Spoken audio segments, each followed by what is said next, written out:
Hey everybody, this is the Sliders Review. I'm here today to talk about Black History Month, the month that is a celebration of my people, because I am a black man and everything. And it's about all our accomplishments, all the oppression that we have gone through over like centuries of living in like America and stuff like that. So I'm here today to talk to you about Borders Season 1. Before I start, let me just say, yes, I know it's not Black History Month, all right? um that was February, but this show literally just came out like I think just now. So yeah. Okay, before I go into the rest of the video, I need to make one correction. Okay, so when the white students beat up that homeless man, you can't tell really what the homeless man race is because it's so dark in the picture. But after like further examination and blowing the thing up, he's actually white. And no, they're not peeing on him. They just have a bottle making it look like they're peeing on him. This was confusing because in the first episode, when this one black character gets beat up by this same white person, um he literally started to take off his pants because he was literally about to pee on this black student. But then the other kids in his group made him stop before that happened. So it was really confusing and everything. But anyway, them beating up on this one white homeless dude is what caused the school to be all like, hey, let's bring in these diverse characters who are like, black and everything into like, this school, because the school is mainly just all white except for like one like, biracial black girl who fits in with the white people and don't really like black people and stuff. So that was like really confusing. So if you hear me in the video say they beat up a black homeless man, that's only because you really cannot tell whatsoever. It seems I have another correction. He did piss on him and everything. So, the homeless dude, no, that was champagne poured on him. But when the white dude beat up the black dude in school, he actually did piss on him and everything. But the way it was edited on the streaming thing shows that he didn't. See, they show him unbuttoning like his pants and then he's doing something, and then like I guess like his friends are like, what are you doing, stop, and stuff like that, and they don't actually show it. So either it was edited for like American viewers or something like that, or you're supposed to just interpret that he did it, but I couldn't tell if he actually did or not. And plus, when you see the dude on the ground, he's not wet or nothing like that. But then by the next episode, yeah, it is revealed he did pee on that black student and everything. And tons of kids at school saw this, including his girlfriend, and could care less. I don't understand the world in which we live in, because the creator of the show literally said that the reason why he wrote this in the show is because this actually happened when he talked to somebody else who went to a prep school and said something like this actually did happen. I really enjoyed this show. Like, this show is so smart on like black commentary, and actually just black and non-black commentary of like, two worlds colliding and having to coexist with one another. This show kind of reminds me a lot of Ackley Bridge. I briefly talked about Ackley Bridge. I haven't talked about like the really good seasons yet, like seasons 1 through 3.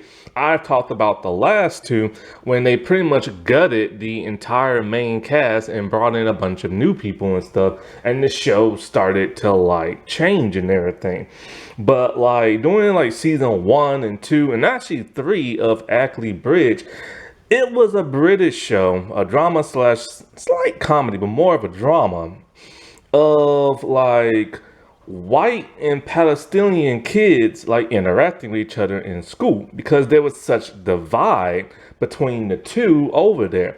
So they decided to make this school combine it where white kids and Pakistani kids had to like coexist with one another. They didn't have really no other races. You didn't see Asian or black, which was kind of odd. But the whole point of the show was to bring whites and like Pakistanis together and, you know, show the conflict between the two. And it's a really good show. And if you're able to find it, I suggest you watch it. And this is how similar to this show is, where it brings blacks and whites together who may not always coexist, like, you know, around the world, and especially over there in Britain. Now, I have no idea what British relations are now when it comes to like whites versus like people of color and stuff like that. So I look at these shows as inspiration as to what's going on over there. Now, sure, this show does take a bit of an extreme route to it, but I also feel like it takes a very realistic route to how things are. When it comes to like, you know, this all white prep school that doesn't have any black people or people of color whatsoever in it, except for one biracial black girl. And that one biracial black girl, of course, is light skinned and stuff like that, but she acts more white than she does black. And when she starts to see black people, she starts to like shun them, especially their hairstyles and stuff, which is something that does happen when it comes to a lot of like, you know, biracial people who may not accept their people of color status and stuff. And it's like I said before, it is very smart commentary of when the norm starts to like shift and change and everything, and you start to see people who do not look like you, and the question is, do you accept them or do you not? And of course, what do people do? They stare at them, and like, and it makes people feel uncomfortable because they're kind of like, oh crap, I'm in like, you know, behind enemy lines and everything. I'm getting like stared at and stuff. And it's like, you know, what's gonna go on? And you see what goes on.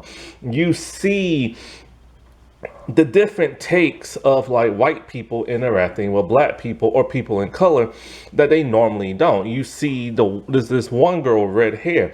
She's like all for black people and everything, and she just wants to be like all up in their face and like, you know, show like progressiveness and stuff like that. But she comes on too strong, and it seems like she's coming on a bit too fake, because she sees how like people on her like community treats people like this, and she wants to show that, hey, I am an ally, but she comes on too strong.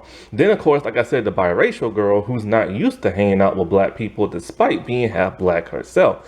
Then you have, of course, the bigots and everything, the people who are the like, you know, privileged, outstanding like white people who do not, I knocked my camera over, who feel like, oh, these are outsiders and now they're on our territory, and oh, look at them, they're trying to steal our white women and everything.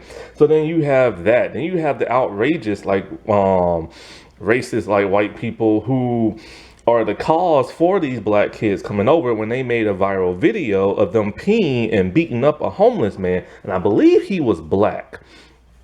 So like, this is what prompted to have these black kids come from like the other side of like, you know, the city, who come from a more urban side, to go over to this prep school that not used to having like, you know, black people around and everything. Then you have the smartest commentary of all, and that is white women lusting after people of color in secret. See, in society, it doesn't matter what century it is, it doesn't matter what country it is, white women, a lot of them secretly want people of color and stuff, but they will not admit it out loud because they fear what their community will do to them or judge them or like whatever, you know what I'm saying?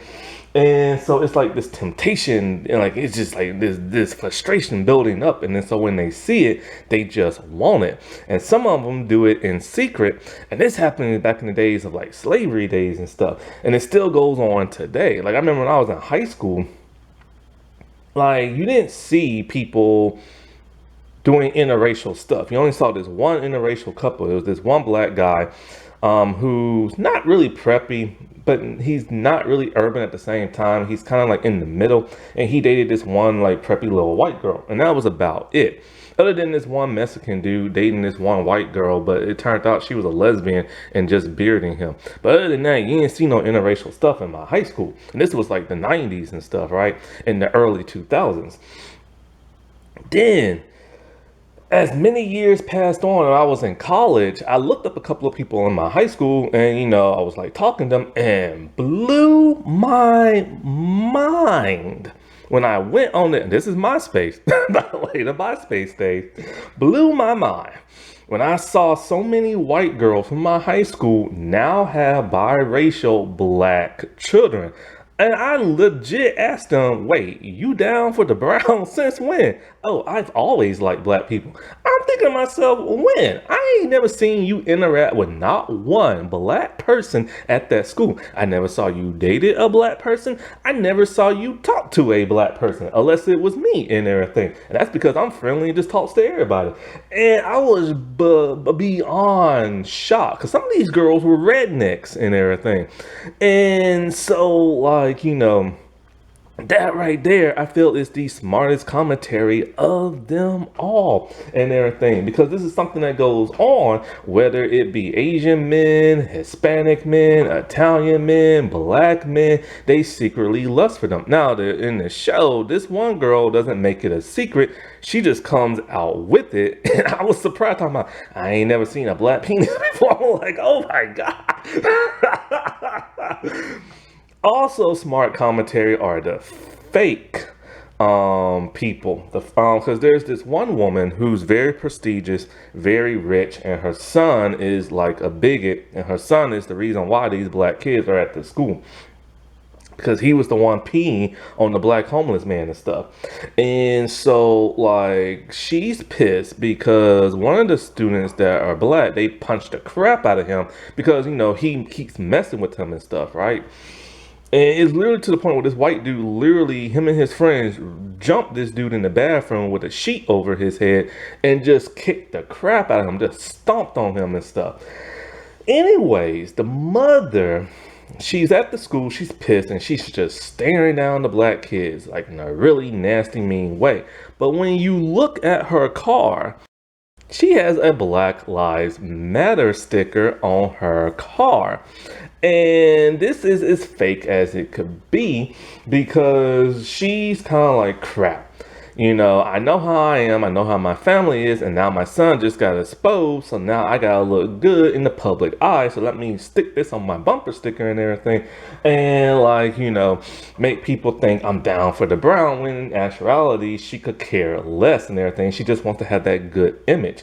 This is so fake, and I hate fake people like this. It's like hidden racism and stuff. And I love how this show, like, cleverly, like, exposes that. Also with, like, the principal, who, the school, like I said, is all white and everything, right? And the principal has this picture on the school, like this giant picture, and it's extremely offensive to black people, because it's like, I don't really know what the picture really looks like, because they don't never, the camera never focuses on it for too long and everything. It only very briefly, but all I see is a bunch of white people and a black person down on the ground, kind of like on their knees. And that's all I can remember from what I saw really quick. And this picture is extremely offensive. And it reminds me of that South Park episode where they wanted to change the flag because there's a bunch of white people hanging around this one black person being hung. And South Park did really smart commentary on that, about how and why that's offensive, and how Chef was pissed off because basically all the white people in the school don't see this as offensive because they don't interact with black people and they have not been educated. The one black person who's there is too busy trying to fit in. And so to some, they don't see this as being problematic because they are unfamiliar with people of color, and then the white people who do know for a fact this is offensive, well, they just simply don't care. And one thing that makes the commentary in the black social issues so like vital and so natural is that this show is written by a black man. And I remember I said in my Spiderwick Chronicles where they race bent, like, the family made them black, and the show was written by white people and stuff, and they was using modern Hollywood checkmark systems. Like I said, like they would have these black awareness speeches in like the show, and they would just come out of complete nowhere and made no sense into the relation of like the show and the scene that they was in. And that's because they was doing like a checkmark system. And I said, if the one girl's complaining about how black hair is important and vital and everything, and she's complaining that people used to make fun of her because, like, non-black people make fun of her because of her hair because they do not understand. And I said, even though that was smart commentary, it just didn't make no sense in relation of what was going on, because you never once saw nobody make fun of her hair or her struggling to maintain the way her hair looks. Same with the one dude who assumed everybody in town was racist because they looked at him, but you never saw none of the people act racist towards black people. This was just like a check mark system that, Hollywood just does. But in this show, they actually show why these speeches are important, because throughout the show, you see things like that. You see white people staring at them in a very shocked manner. You see white people stare at them in a very disgusting, racist type manner. You see the importance of why black hair is so important to people and why people do not understand, because the one biracial girl, at first, she was happy to have her hair done in a very black style until she looked at herself and realized, oh, wait, my white friends will not accept this and everything. And she literally told the girl, change my hair back and just make it back look the way it does in the typical white girl like fashion and stuff. See, this now makes sense when they have those speeches, because, like, you see the stuff interacting before something like that is spoken. But it's not just a light-skinned black person who kind of shuns, like, other black people or dark-skinned people. It's actually somebody within their own group as well. See, the cast of black characters are all dark-skinned, except for the biracial girl. And also this one dude with these, like, mini dreads and stuff. He's light-skinned, um, but he's part of their group as well. But people always assume he's like a drug dealer and everything throughout the entire series. But like, I was shocked to see that, wow, they actually cast dark skinned people in this role. That's something in the American entertainment business they don't like doing, because of the simple fact that, like, they fear that like non-black audience won't accept like a dark skinned like person of color like on screen, so they always find the lightest person possible to make white people happy and stuff. And like, so like there's this one dude in their group who doesn't really associate with them, and his father doesn't want him associating with them as well. And like, so he tries to fit in as best ways he can, like, with like a lot of the white characters and stuff like that, which is something, you will see in society as well. And I love how smart that is on commentary and stuff. I also liked how they showed, like, you can be friendly in a, like, foreign area and people will still judge you, look down on you, or not interact with you. Because like when they got off the bus, they said, oh, all these kids are staring at us. And so Gus, the creator, David, who plays Gus, the teacher dude, he's all like, well, just stare back and everything. And you see the teacher dude, he waves them. He's all like, hey, how you doing? Like, how's your day going? Trying to like let them know, like, hey, I'm friendly and everything. You don't have to be scared of me, blah, blah, blah, blah, stuff like that. And this is something that a lot of like black parents teach their kids, just be friendly to them and hopefully they'll be friendly back. That does not always happen, because one of the characters who got his butt kicked by the white characters and stuff, he decided he was going to leave school. So he's on like the bus bench and everything. He's all bruised up and he doesn't have his school jacket on, just like the white shirt and like tie. And there's this older white couple who's just like staring him down and will not stop staring, because that whole area of town is full of white people and stuff, right? So he realizes what's going on, and instead of telling us, they show us. So then he just puts on his school jacket to let them know, hey, look, see, I go to this preppy white school and everything. I'm not just some like random ghetto person who's gonna like rob you or nothing like that. And then he like tells them like, he doesn't tell them that, but it's like the metaphor he's trying to make by putting the jacket on. But then he tells them, hey, how you doing? How's your day going? Like his teacher did, trying to let them know, hey, look, I'm friendly and stuff. And they still will not talk to him and still will just stare him down. And, sometimes in society, it doesn't matter how nice you will be to the outside world, they just will not accept you and everything. Because for some reason, they just think we're monsters and everything. And there are some reasons for that. Like, one, they just been taught to be hateful and prejudiced. And the other reason is because not every person in the black community is an outstanding citizen. There are those who like mess up in life really bad. And like because of that, the outside world judges all black people because of them. And it's the same thing with all races and stuff. Like with all races, like you'll see like say a white person who's like really like disgusting or negative or do like something really bad or prejudice. So some people assume, okay, they're all like that and stuff. And I really hate when that happens in society, when everyone is judged because of a couple like bad seeds. You know what I'm saying? The show is also smart when it does the whole cover up thing. Like I told you before, when a white dude pissed on like, the homeless black dude and everything. It was a bad look on that school. It was a bad look on their city, and it was a bad look on white society. So that's why they brought in these black kids from a more urban like area with scholarships to go to this prep school and everything. But it didn't just end there. Like about the second episode, after the one dude got his butt kicked by those guys, they videotaped it. Like they do all their stuff on like minorities, and nothing really ever happens to them. And it's shown all around the school. And so far, these dudes have not gotten in trouble. So what do?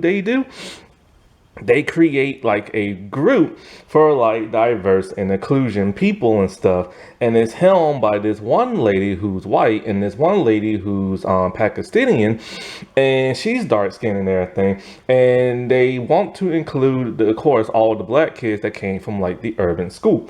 And it's some of the most hilarious dialogue ever, because it's kind of like they're not used to being around black people. So it's like, they're trying to be as smiley and happy as possible and talking about, we want you to feel like included in everything and all the skills that you bring. And then they start like, letting the one girl know, hey, you're not in trouble for messing up that picture and that painting and everything. And we want you to do more of that. We want you to show like how you feel and everything. And it just comes off as pure fakeness and everything, because they don't know how to handle like, these like kids of different color. And it reminds me of how when people tiptoe around talking about black people in like society because they're afraid of getting canceled and everything. And like, so they're like, oh, we want you because you're great at this skill, which is a black stereotype, and you're great at this skill. But then that one dark-skinned black dude who's trying to fit in really well with the white kid, they're like, we don't know what you're good at. We don't know what your skill is. And he's just kind of like, I'm not a part of this lot. And, what I'm saying, did I just say lot? Oh, I'm learning British slang again. Crap. This always happens whenever I watch like a British show or a movie. I pick up on their lingo and stuff. And I forget that, they don't use that type of slang over here. And so like, because he really doesn't want no part of them. Even lets them know, I'm not one of you and everything. And that's because, he fits in more better with the other crowd, because that's how his father told him to stay away from these black kids and stuff. And so the little inclusion group, that's like one of the funniest scenes in not season 2, but episode 2, because you can tell they are they feel uncomfortable at the same time while trying to put on like a fake smiley face, but they don't know how to interact. with these black kids, and they're kind of afraid of saying the wrong thing and stuff like that. And their perception of black people is like, of course, what they probably see on like television and stuff. And that is the truest form, like, say, when it comes to Hollywood over here in America, when they make certain shows like that Good Times reboot, which people need to stop hate watching that because it's just gonna get renewed. Just like people are now hate watching Velma and talking about it on their YouTube channel. This show is still a disaster. Don't talk about it. Don't even review it. Stop watching it. Stop hate watching it because it's just gonna get renewed and everything. But when it comes to that of like the Good Time reboot, it's been reported there are no black writers on that show, which now shows why it looks and sounds the way it does. And I said the same thing when I researched Mark Cherry shows. Whenever he decides to finally add in a black character, and they're the biggest stereotype ever, I went down that entire list of all the writers, and not a single one of them was black. And it's the non-black people's perception of what black people act like, and this is why they act like stereotypes and stuff on television shows.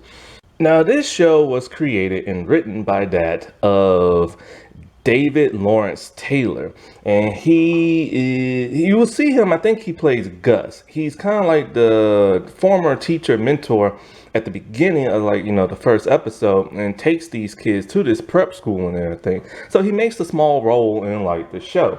And this is a British teen black comedy, but it's also like a drama and stuff from BBC Three, I believe. Now in America, you can watch it on Tubi. I love how they're bringing these British comedy shows over and putting them on Tubi for free because I hate paying. And so it's 6 episodes and they are an hour long. And this show really does remind me a lot of Ackley Bridge. And so if you think it's really outlandish that like a group of like elite kids will throw like champagne like all over a homeless man or attempt to piss on like a student after beating them down, well, the creator of the show said this is stuff that actually happened in real life, because he spoke to several people who went to prep schools and said that things like this happen. And we all know when it comes to prep schools, those elite people really do get away with a lot of stuff. There was a situation in America, I remember, where it was like this one guy who was white. I think he was like a soccer player or something. He assaulted this one Asian girl, I believe. And there was like a witness, I believe, that saw it and stuff like that. And the boy still got away with it because his parents are rich. Things like this really do happen. Paris Hilton has spoke about like public schools and how they're like toxic, and how people get away with the most insane like thing and stuff like that, and they are very abusive and very toxic. So another bit of smart commentary is how like it's really like jacked up when say like a white person does something and they don't get punished, but then a black person does something equally the same and they get punished. So the one dude who messed around with a homeless dude, like beat him up and stuff, and then beat the one guy up in the bathroom and peed on him. Both incidents, he never got in trouble. He's still there at the school and everything like that.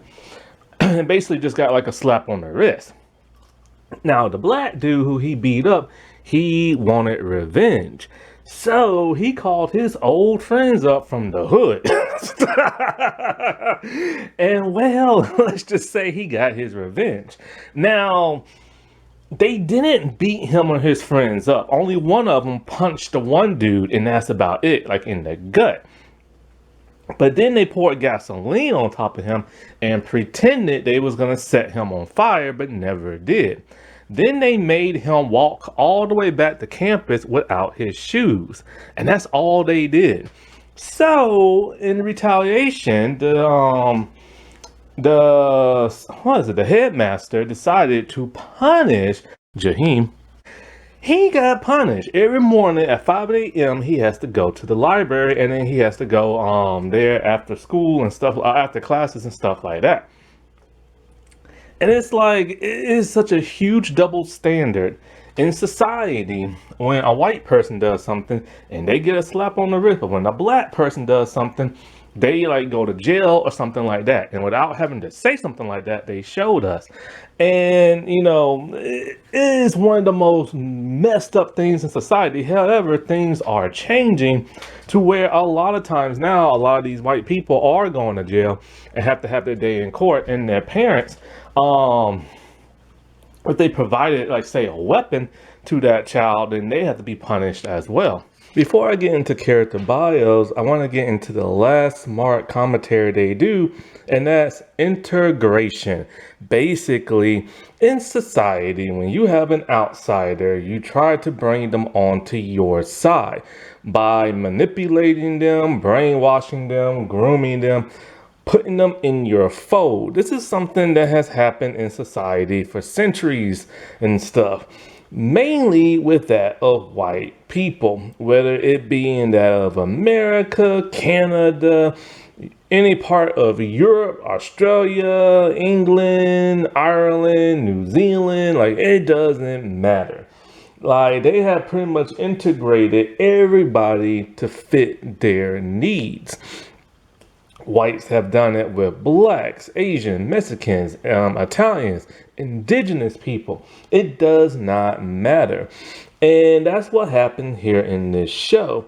Pretty much almost every character gets integrated at some point and they start turning on each other. I'm talking about like the black kids with the scholarship and stuff. It's to the point where they just start butting heads with each other, but have to realize, what's important. They have to stick together. They came in together. They have to stick together, and they're going to leave that place together. It reminds me so much of the Japanese students from my college. Whenever they would come to my college and stuff, they would always stay in their own group. They would interact with other people as well, but they always stayed together. Same thing with these two Jamaican dudes that came to my college. They would interact with everybody else, but they always stuck together and everything. Jakeem, he is the main person of the show, the one that focused on him more than all the other characters. He lives with his grandma and his little brother, and their family is extremely poor. Well, not extremely poor, but pretty poor to where they can't afford private school and stuff like that. But he is extremely gifted. We don't find out until halfway into the series that he's actually really good with electronics and computers. He can hack into anything, and he can even build robots and stuff. And so Gus is his mentor and former teacher and tells him, you can achieve so much if you just focus more and stuff like that. Because he tends to hang around the bad group, from his own neighborhood. And so he has the hardest, well, actually they all have a hard time adjusting, but he has the hardest time at first because he is targeted. He is targeted because of Rupert. Rupert is the one who was caught in the video, messing with the homeless dude and stuff. And so when it comes to that of Rupert does not like him because he assumed that Jakeem was talking to his girlfriend, but she was with a group of her friends and she was just standing next to him. And we all know that that's a sign for when back in the days, the 1960s, in America, I think, what was it? That one guy just looked at no, he whistled at a white girl, and then he lost his life because of that. And so him and Rupert are just pretty much at butting heads in the first couple of episodes, to the point where Rupert literally assaults him in the bathroom with his group of friends, to where they jump him, and then Rupert pisses on him. And it's at that point he wants to leave the school, but he decides he's gonna stick it out. But he's gonna get revenge his way. So he starts flirting with Rupert's girlfriend, kisses her, and then he calls his friends from back in the hood. And that's in that incident I told you that where, they made Rupert walk back to the campus barefooted. This causes Rupert to literally leave Jakeem alone, and he no longer messes with him for the rest of the series, because he learned his lesson. But now he picks on Omar. Jakeem also kind of butts heads a little bit with his roommate. There's only like, three Asian characters in the entirety of this show. One's a teacher, one's a female student, and the other is Jakeem's male roommate. And they get along pretty well for the most part until Jakeem's friends from the hood decided to hang out in his dorm and mess around with his roommate's stuff. When his roommate laptop goes missing, his roommate literally blames him. And then he blames his friends. He contemplates, if his friends could have done that or not, and accuses them. And they take offense to that because they're all like, that school has changed you. And not only that, but like, we just helped you out. And now you're going to accuse us of this. So when it comes to him, his love interest is Beatrix. Beatrice is the redheaded girl who's part of the three female clique group, where she literally just throws herself at him the first day she meets him and starts talking about how she's never seen a black guy's junk. And so when he starts to flirt and kiss with that Rupert's girlfriend, it pisses her off because he knows that she likes him, and he just kind of like whatever.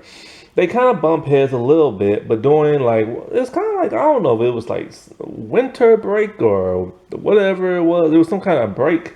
And so he needed a ride back to London. So he kind of weasels his way into her car, and they go on like a date and stuff. She sees where he's from, and she does not judge him. She accepts him for who he is.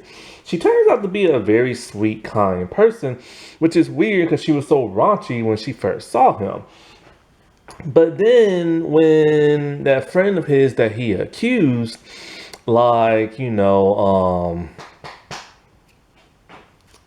gets into an argument with him, she says something that pisses Jakeem off, and he's all like, what did you expect? This is like my area of town, like this isn't where you're from, and blah blah blah blah blah. So it pisses her off to the point where she literally no longer speaks to him for the remainder of the series until they have some kind of like fundraiser type thing, and then they pretty much just like make out after that. But the problem is Rupert's girlfriend starts to flirt with him at the very last scene of the series. So, and he looks like he's tempted. Now, when it comes to Jakeem, they literally try to make him the black poster boy for like that entire group. And he can see it happening, and he does not like it. Like when those two lady assistants like take his picture, and they're trying to put him in like all these black activities, and like all kind, not black activities, but like they put him in some activity, and they do something else. I forget. They call him like black excellence or something like that. And he really hates that because he's literally being used as like a puppet. He's being groomed and integrated to show the entire world that, hey, look, this school's not bad. Not only do we have black kids, but here's the best one of them all. And after a while, after getting in trouble and this and that, he does become integrated when he becomes head boy. And this is a way to corral his friends in, and also he ends up snitching on Leah when he finds out she's about to make a speech about how racist that school is. And because of that, he has her banned from the fundraiser. This pisses off his group because they're all like, man, you turned your back on us. Like, you literally are becoming like one of them and everything. And it's at the point where he realizes his error of his ways, and he turns the table on the headmaster, costing the headmaster his job. But the problem is now the new headmaster is a person who does not like him because he doesn't like Rupert, and that's Rupert's mother. And not only that, but she did something really disrespectful to his group, and especially to the that of Omar and stuff. So it's gonna be a roller coaster when they get a second season, because now the new headmaster is a person who literally wants all the black kids kicked out of school and lets her son get away with everything that he does. And I'm pretty sure this show is gonna get a second season because, like, it's good. And it's like certified fresh, even though like Rotten Tomatoes don't really mean much, but people are digging this show. And the thing about like Jakeem is that like a lot of people judge him because he's this big hulking black guy and he has a temper, especially when he starts beating up on Rupert and stuff. But the reason why he beats up on him is because of what Rupert does to him. And Rupert never gets like punished for it and stuff. And so people always assume that he's just this out of control black kid, but there's a whole lot more to him because he's a very intelligent person who's both book smart and street smart. Leah is the only girl who came from the inner city with the rest of the boys. She is the advocate. She's all for Black Lives Matter, and she does not like racial discrimination and stuff. When she sees that picture, and now I know what the picture looks like. It's an old, like 1400, about 1600 picture of a white man with a powdered wig, and there's a little black person, kind of like I think on his knees or something like that, or standing next to him. And it's a very problematic picture, and she does not like it, and she makes it her mission to get rid of it. And so even to the point of like creating a petition to like get rid of it and stuff like that. She did cover it up in her own way, painting over it and stuff like that, but she doesn't get expelled. Leah's purpose in this show is to like help the character of Abby, but also like, educate people on their racism. She helps Abby by giving Abby a black hairstyle, which Abby first starts to like, but then no longer does. But her and Abby relationship happens very quickly by like the second or third episode. But you gotta remember, weeks and months have literally passed in this show. And so she helps bring out Abby's blackness, which causes a problem for other people at that school and even that of her father at times. And so she likes this one dude at school, which turns out he's one of the only black kids at school who did not come from her group. And it's weird because, this school is not really supposed to have like, no diversity, stuff like that. Anyways, things kind of go badly for them when she's at a party. She gets drunk, and while she's making out with him, she threw up in his mouth. What makes matters worse is that Rupert's girlfriend recorded the whole thing and made it go viral. So it literally embarrassed her when she was supposed to give this big speech about the petitions that she got to remove that of the painting and stuff. And the problem with that is, okay, there's some girl, Mabel, that's it. Mabel is like the white girl with red hair. I think she's American slash British because she has like an American accent, and she's not from there either. And so she's the one who's all about, I'm an ally, stuff like that, right? The thing is that Mabel was supposed to help her with like, her presentation and stuff like that. But when Leah got embarrassed, she left, and Mabel decided, I'm going to be that friend and I'm going to finish your speech. But the speech was embarrassing because Mabel's a white girl, and the speech is literally saying that I'm a strong black woman. And I remember when I used to have an afro and stuff like that. So of course people made fun of Mabel. The problem with Leah is that she can't see her own like prejudice and stuff like that at times, because Mabel is literally the only nice person to her at that entire school. But she literally befriends two black students at that school who looks down on other black people. One is her roommate Abby, and the other is the guy whose mouth she threw up in. When those two went back to his place, and it's weird. The parents asked her, since y'all are dating, have y'all consummated y'all relationship? Why are you gonna ask that for? And that's another thing. This show has way too much sex, drugs, alcohol, and naked boy booty in it. And I cannot stand that. Like, I'm so sick and tired of seeing naked man booty in a show.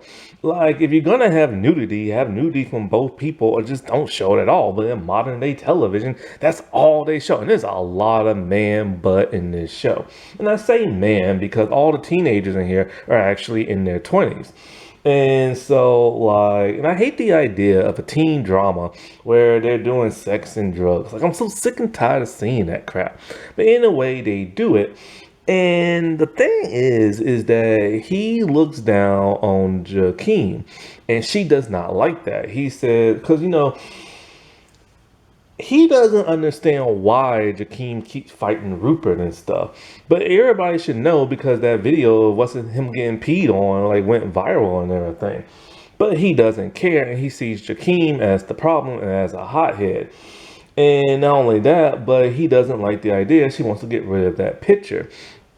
She starts to call him things like an Uncle Tom and this and that, and they literally break up. But then he brags about, sleeping with her and stuff. She literally gets her revenge on him by shooting him in the nuts with like a paintball and stuff. But the problem is that she dumped him because of Jakeem, but Jakeem turned his back on her because, um, when he became head boy, he literally ratted her out because she was going to give a speech about how racist it is there at the school. Now, the thing about her and Maple is that they had a huge fallout because when she had nobody else to pick her up, she had to call Maple. And Maple's just kind of like, what you did with me with that speech, and now here you is calling me, and you said you was going to talk about this, and we never did. So she literally feels like, I keep extending the olive branch to you, but you just keep passing me by for a bunch of ignorant people. She later realizes that, Maple is her only friend that's like white there, and, it treats her good. So Leah gets her revenge on the painting by taking a crowbar to it. As her and Maple are celebrating, like holding hands and jumping up and down, Maple is all like, "Oh, this is so great. We should kiss now." And Leah's like, "Wait, what?" And Maple's all like, "No, I didn't say that. To pretend like I didn't say that." So Maple is like secretly a lesbian and has a crush on Leah. So that's going to be interesting going forward in season 2. Toby is the slick type person. He's a jokester. He's always joking around. Even his friends tell him at times he jokes around way too much. And he does like to sell stuff, just not drugs. He'll sell things like shoes that are messed up that, people try to sell to him. The problem that he has with everybody at that school is that they assume for whatever reason he's a drug dealer and stuff, but he is not. He'll drink alcohol, but he doesn't do drugs. Well, Abby, she wants some drugs from him. So he pretends to sell her some because, he likes her and stuff. But he's smart enough to realize, hey, if I can trick you by eating real gummy bears and just say that they have weed in them, then people will assume that. So of course she does. Now this other girl, I forget her name, she's Romanian. She wants like a whole bunch of what he gave Abby to like the entire hockey team, and she'll pay him 300 pounds. So he gives them a bunch of placebos and even tells the people at school, the art of a placebo and everything. Well, when Abby finds this out, she rats him out. And he has to now deal with the Romanian girl who's gonna break his kneecaps if he doesn't give her back her money and stuff. It turns out he's a lot smarter than he wants people to believe. He just doesn't want people to know that. He can even speak Japanese. So when he got put in a Japanese class, he already knew the entire language. He meets the Japanese girl there, and she gives him some patchouli oil or something like that. And so he has the idea of, hey, I can get the 300 pounds if I sell a bunch of brownies for like 10 like pounds or whatever the British money is. The problem is he didn't know it was medicinal like oil and everything. And so nobody was getting high, but then they all decided to eat shrooms from like Rupert's girlfriend and stuff, right? Anyways, Abby does like him and they form a relationship, but she keeps using him from sex and talking about, I won't date like a drug dealer. She wants drugs, but she won't date a drug dealer. He does not like the idea of her using him like that, but he does take her on as a love interest. It is great to see her wanting to date a black dude because she's a biracial black girl who looks down on black people. But I wish she would have dated one of the dark skinned dudes because Toby is actually light skinned. Anyways, to get the 300 pounds, he had to sell his suit. And so he didn't have anything to wear. So he wore like a jumpsuit with like a nice shirt and tie. This pisses off Abby because she's all like, you joke too much, you don't take nothing serious, and you're embarrassing me, and blah, blah, blah, blah, blah. And then she goes back to hating on black people, and he just had like enough. So he goes his own way. He is also the one that like pretty much tells Jakeem, you know, you sold out when you told on Leah and everything. Omar is the nerdy one of the group. He spends his entire time on the show trying to get into this secret society that somehow he learned from like just being really smart. So he has to go through all this initiation type stuff along with this one Indian dude. It turns out that he's secretly gay. In the beginning, when we first see him, he's drawing like comics and stuff, and then he decides he's gonna like wax on, wax off. And everything. But he is in fact secretly gay. The thing about him that's so messed up is that he befriends Rupert, and Rupert is literally the enemy of Jakeem. And he knows that he literally peed on Jakeem and everything. And it's just kind of like, why? Why would you befriend that of your friend's enemy and stuff? But he's roommates with him. So he figures, okay, look, maybe if I become nice to this guy and everything, like he'll turn around. Rupert does pick on him after the beginning, and even messes up one of his drawing by putting like, you know, a guy's junk on it, and that's what causes him to, the Indian dude, to like him inadvertently and stuff.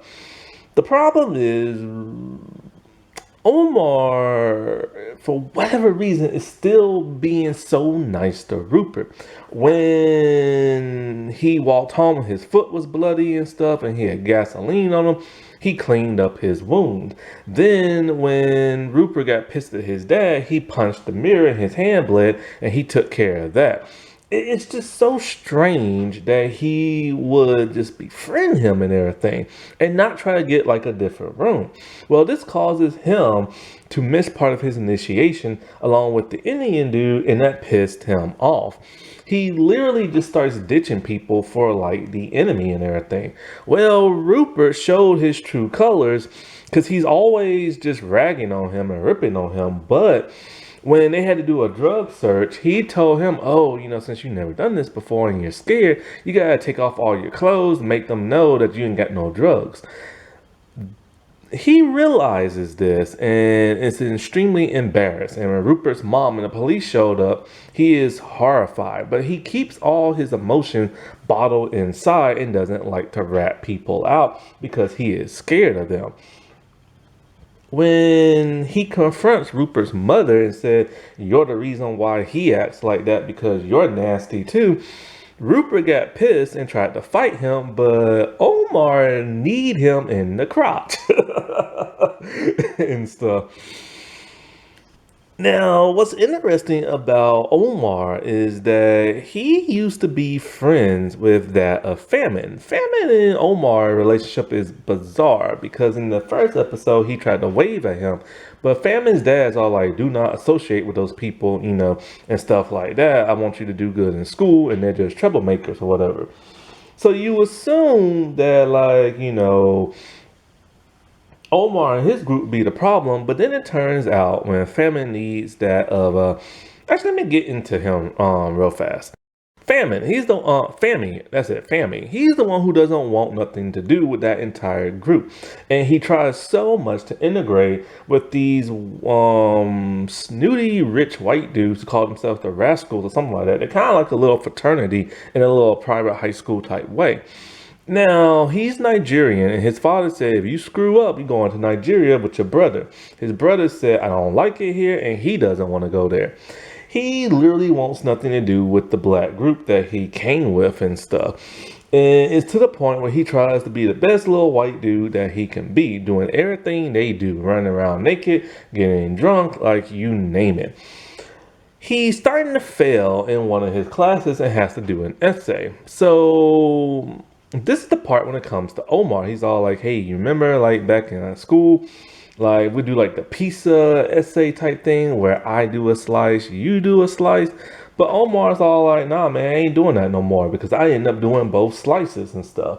Well, his newfound friends is all like, look, man, just use AI to write like an essay. I'll pay for it since you can't and stuff like that. He gets a good grade and he needs another. So when his roommate is gone, he's literally gonna steal that dude's wallet until he got caught. And the dude's all like, what is this, man? Like, you stealing my money, and like if I use my money on your essays, I can't do mine. He's all like, but you're rich, you can just do whatever you want and stuff. Well, he's all like, man, you can't even pay me back. Like, you're poor. You can't even buy a laptop.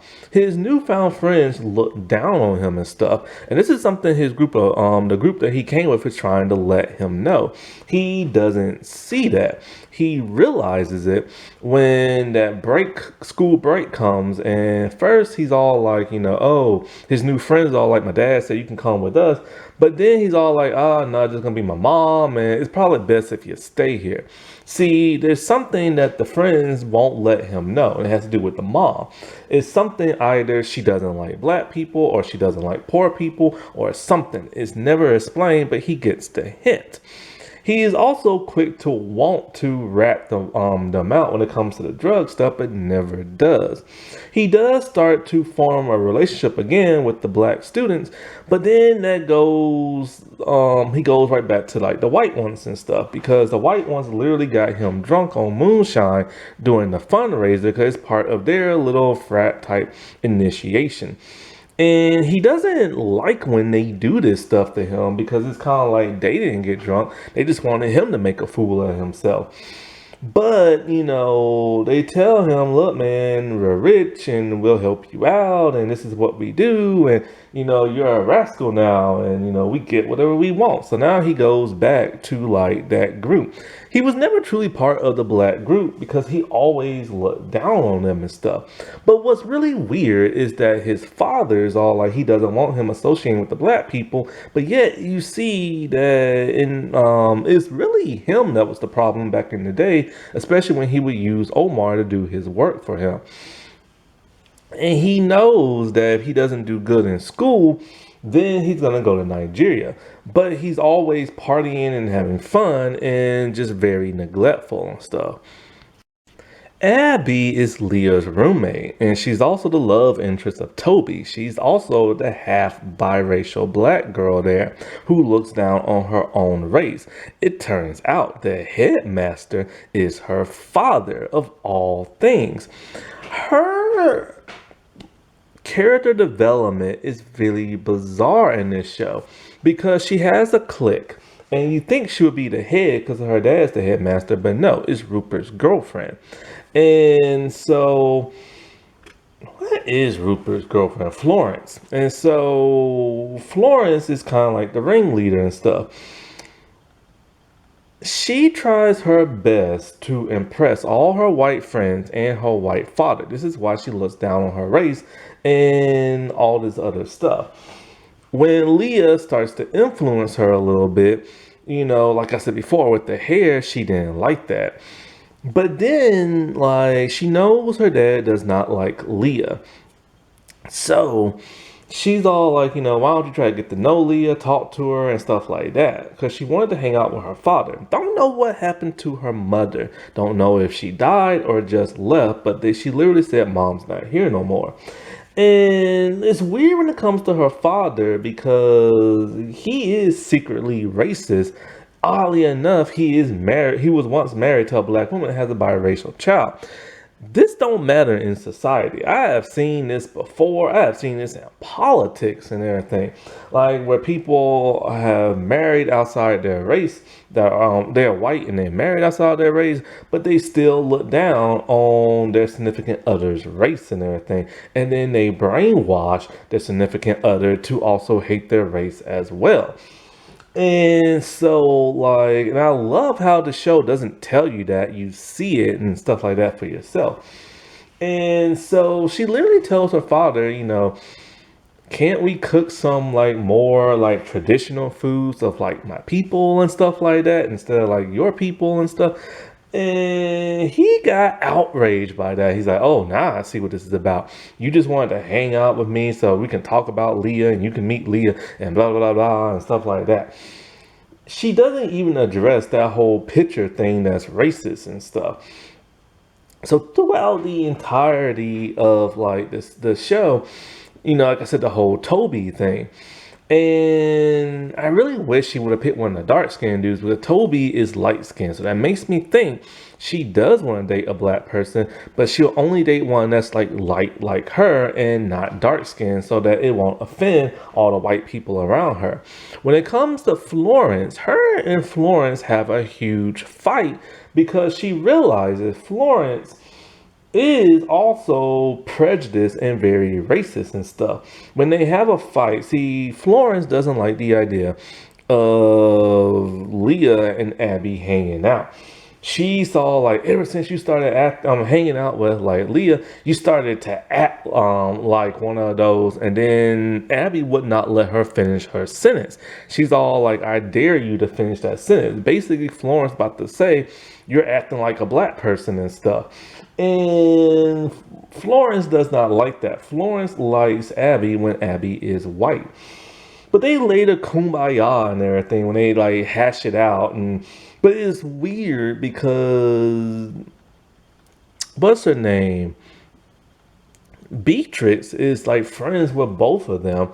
Beatrix likes black dudes, but yet she's willing to hang out with a black girl or a biracial black girl who looks down on her own race and a white girl who secretly does not like that race. But there are people who are like that and stuff. And I've always wondered about people like that. Like, take Raven-Symoné, right? And all the nasty stuff Raven-Symoné has said about black people over the years. Now, Raven-Symoné is married to a white woman. And it makes me wonder, when Raven says all of this nasty stuff about her own race, how does her wife feel about that? Do they argue about it? Is she okay with it? Like, it always makes me wonder about things like that, Especially like The Rock. He's now married to a white lady. He was once married to, I think, a Hispanic lady, but now he's married to a white one. And The Rock literally says he does not like wokeness and everything. And yet The Rock himself has done movies that had wokeness in it, movies he produced, and he has literally played white characters. I kid you not. The Rock has literally played white characters, and he has literally played race-bent characters that was supposed to be white. Also, when it comes to The Rock, I've noticed something about him. He's half Samoan and half black, but he rarely ever plays a black man. Normally in the movie, he always portrayed that of a Samoan or a Pacific Islander and everything.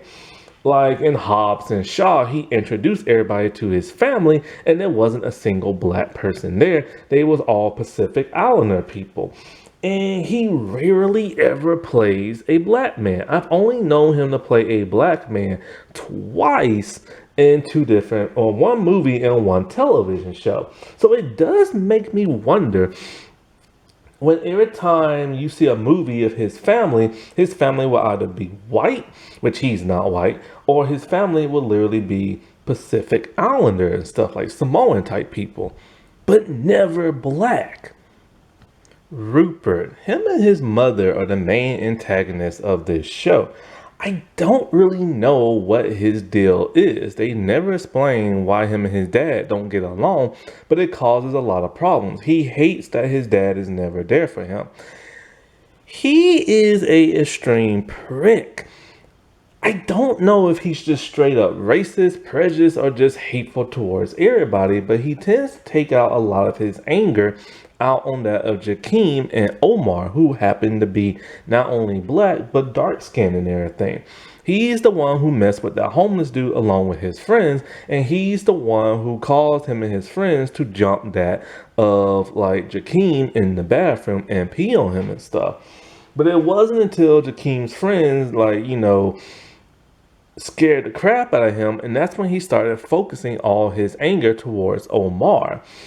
He's just an angry, privileged little snot-nosed punk.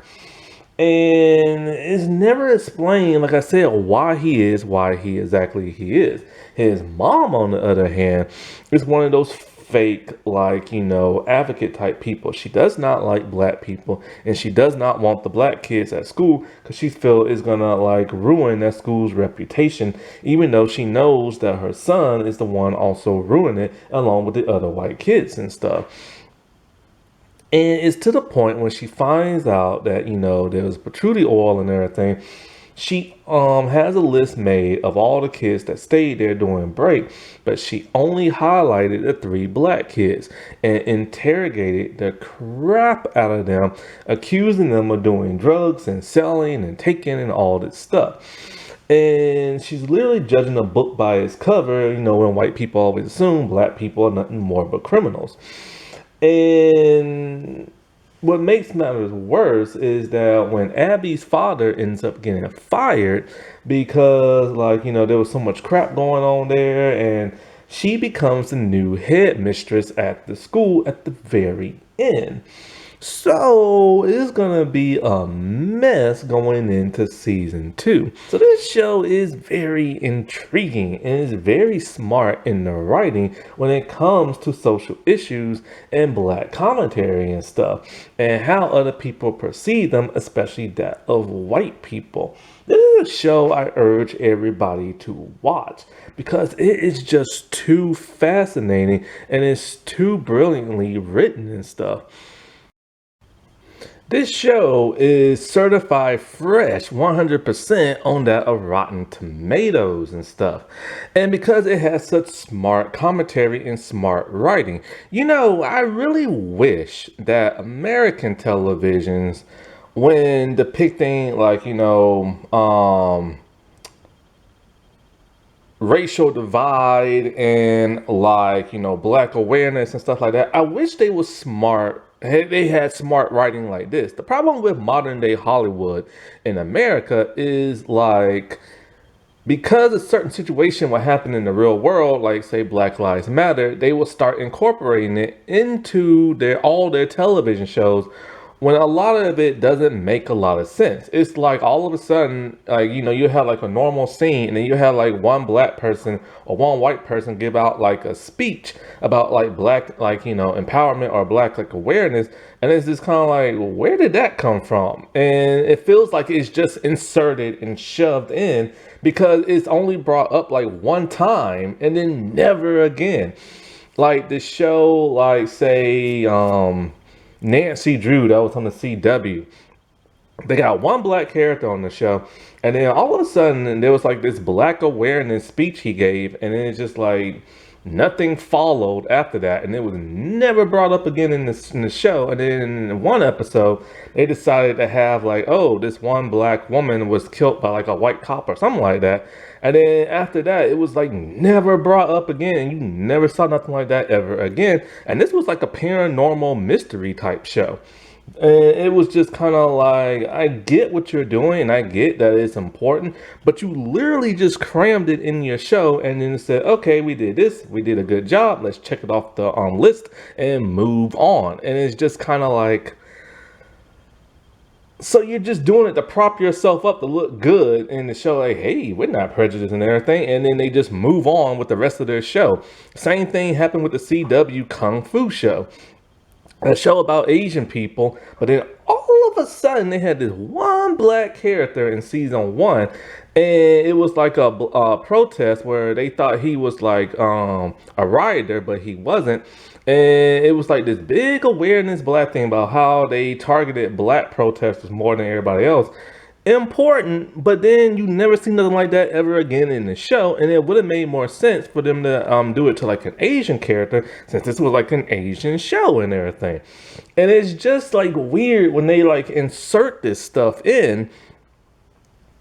It's like they insert it in, they take it out, and then you never see it again in some of these shows that are like, predominantly white or Asian or whatever. And it's just kind of like, and it's the way they say it. It's just like, it would be like somebody will say something that has to do with like Black Lives Matter or whatever, and it just comes up in the most random conversation, and it never happens organically because people don't talk like that.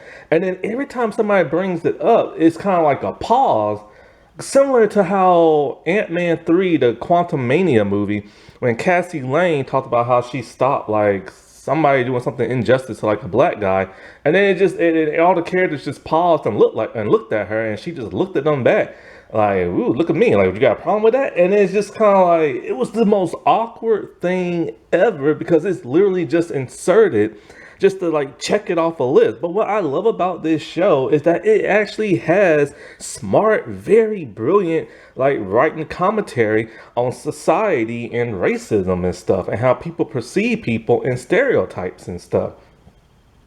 Why the heck can't American television do this? This is the second British drama series I have seen do something like this. Once was Ackley Bridge when it comes to white and Indian people, and then now is this one, Borders, that has to do with black and white people. I don't understand why a lot of American shows can't do that. Happy Black History Month, everybody. I'll talk to you later. Bye.